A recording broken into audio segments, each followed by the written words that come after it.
Hi అండి, hello, welcome to Nandini's official. మన channel కనుక ఫస్ట్ టైం చూస్తుంటే తప్పకుండా సబ్స్క్రైబ్ చేసుకోండి. ఇవాళ రెసిపీ వచ్చేసి నాటుకోడి చికెన్ కర్రీ చూపించబోతున్నాను. ముందుగా ఇలా 1 కేజీ చికెన్ తీసుకొని, నాటుకోడి చికెన్ తీసుకొని ఇలా శుభ్రంగా వాష్ చేసుకొని ఇలా పక్కన పెట్టుకోవాలండి. ఇందులో ముందుగా ఒక 2 స్పూన్స్ సాల్ట్ వేసుకోవాలి. అలాగే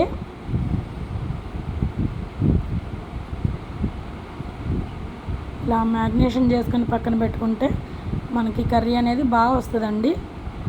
ఇప్పుడు ఇందులో ఒక 2 స్పూన్స్ 2 or 3 స్పూన్స్ వేసుకోవాలి కారం.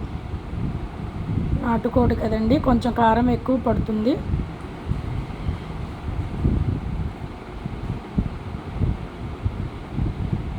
అలాగే ఇలా కారం వేసుకున్న తర్వాత ఇందులో ఒక 1/2 స్పూన్ పసుపు వేసుకోవాలి.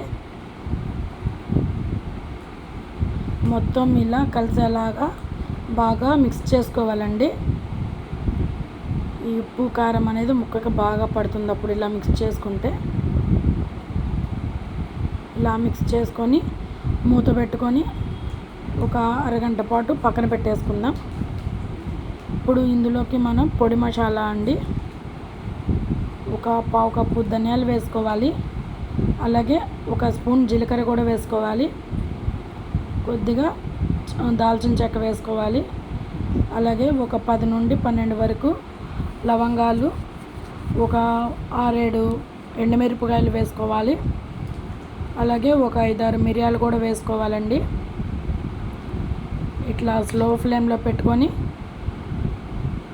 ఇలా కొంచెం మంచి స్మెల్ వచ్చేలా వేపుకుందాం. ఇప్పుడు ఎండు కొబ్బరి ముక్కలు కూడా కొన్ని వేసుకోవాలండి. అలాగే ఒక 2 స్పూన్లు గసగసాలు ఫైనల్గా వేసుకోవాలి, లేదంటే మాడిపోతాయండి. అంతే అండి, స్టవ్ ఆఫ్ చేసేసుకొని ఒకసారి ఇది మొత్తం కలుపుకొని ఇందులో ఒక 10-12 వెల్లుల్లి రెబ్బలు కూడా వేసుకోవాలి. ఇవి మొత్తం ఇలా బాగా ఫ్రై చేసుకున్నాక ఇవి ఆరిపోయిన తర్వాత మిక్సీలో మెత్తటి పౌడర్గా వేసుకోవాలండి. పక్కన పెట్టుకొని స్టవ్ వెలిగించుకొని కడాయి పెట్టుకుందాం. కర్రీకి ఒక 100 ml ఆయిల్ వేసుకున్న తర్వాత మీడియం సైజ్ ఆనియన్స్ తీసుకొని ఇలా చిన్నగా కట్ చేసి వేసుకోవాలి. అలాగే పచ్చిమిరకాయలు కూడా 2 వేసుకోవాలండి. కొద్దిగా కరివేపాకు కూడా వేసుకొని ఈ మొత్తం గోల్డెన్ బ్రౌన్ కలర్ వచ్చేలా ఫ్రై చేసుకోవాలి. ఇలా స్లో ఫ్లేమ్లో ఫ్రై చేసుకోవాలండి. ఇప్పుడు ఇందులోకి ఒక 2 స్పూన్లు అల్లం వెల్లుల్లి పేస్ట్ వేసుకోవాలి. ఇది మొత్తం పచ్చివాసన పోయేంత వరకు ఇలా ఫ్రై చేసుకోవాలండి. ఇప్పుడు ఇందులోకి ఒక 1/2 స్పూన్ పసుపు వేసుకోవాలి. అలాగే ఇంకొంచెం కారం, ఒక 3-4 స్పూన్లు కారం ఈ తాలింపులో కూడా వేసుకోవాలండి. ఇలా కొంచెం ఫ్రై చేసుకున్న తర్వాత మనం ముందుగా ప్రిపేర్ చేసి పెట్టుకున్న చికెన్ అనేది మ్యాగ్నేషన్ చేసి పెట్టుకున్నాం కదండి, చికెన్ అనేది ఇందులో వేసుకుందాం.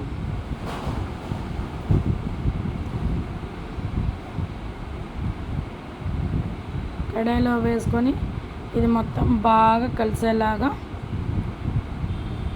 మనం మంట అనేది హై ఫ్లేమ్లో పెట్టి ఒక 5 minutes ఇలా బాగా ఫ్రై చేసుకోవాలండి. ఇలా మొత్తం కలుపుకుంటూ ఫ్రై చేసుకోవాలి.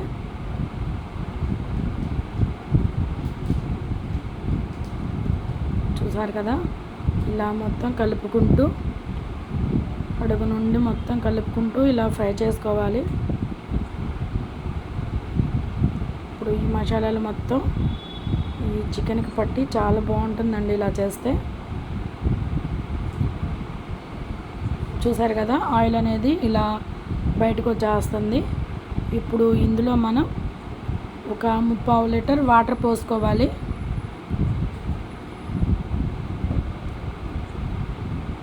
ఇప్పుడు మంట అనేది స్లో ఫ్లేమ్లో పెట్టేసుకోవాలండి. ఇది మొత్తం ఇలా ఒకసారి కలుపుకొని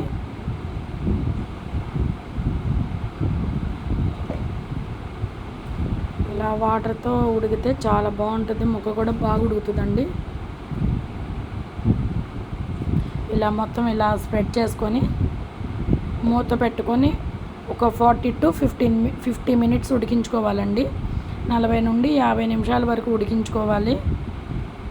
చూసారు కదా, మధ్య మధ్యలో ఇలా కలుపుకుంటూ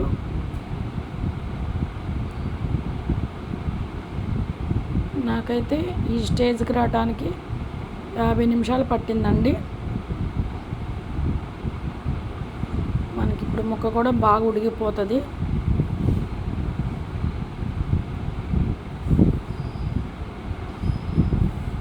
ఇప్పుడు ఇందులో మనం ముందుగా ప్రిపేర్ చేసి పెట్టుకున్న మసాలా పౌడర్ అనేది ఇందులో వేసుకోవాలి. ఒక 2 to 3 స్పూన్స్ వేసుకోవాలి.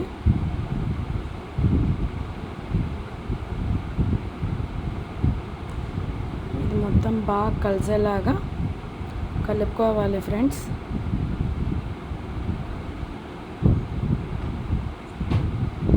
ఇలా బాగా ఒకసారి మిక్స్ చేసుకోవాలి.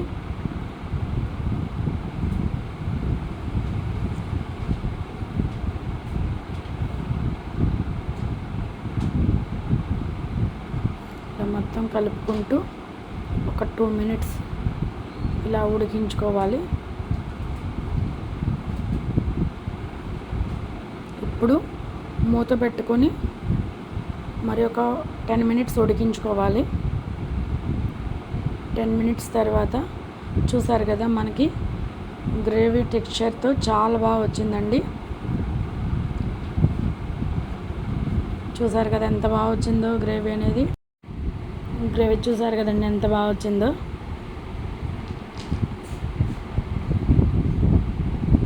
ఈ స్టేజ్లో ఉన్నప్పుడు ఇంకా స్టవ్ అనేది ఆఫ్ చేసేసుకోవటమేనండి.